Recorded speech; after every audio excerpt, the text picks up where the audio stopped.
I'm Christa. I'm one of the financial advisors here at CoCreate Financial, and I also have a background in biblical scholarship, and I just love digging into the scripture, and God has so much to say about our finances and how that engages with our spirituality.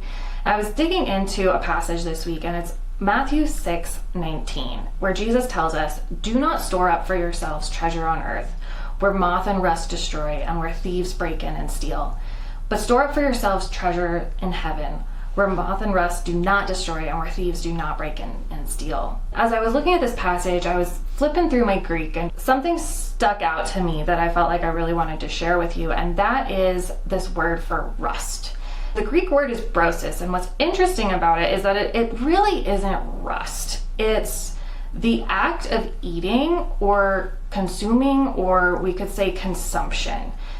I certainly understand why the translators identified it as rust, because they're thinking about something that corrodes and destroys.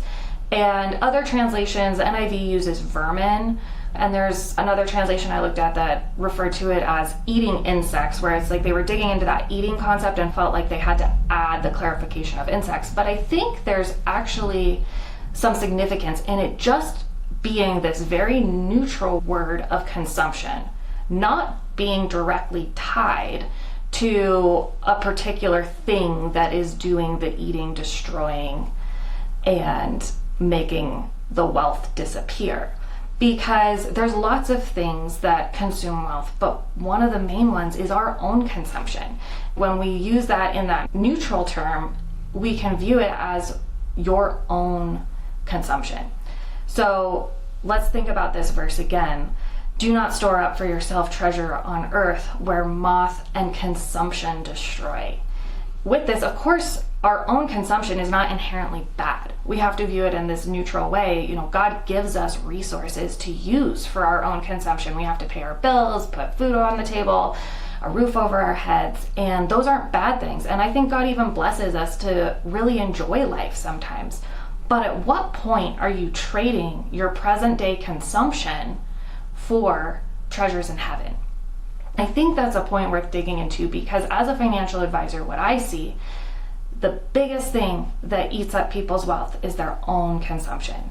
And so I would really encourage you to ask that question and explore your own spending habits and what you're doing with your resources and what you might be being called to do with those resources instead if you pared back your consumption or viewed your consumption in a different light.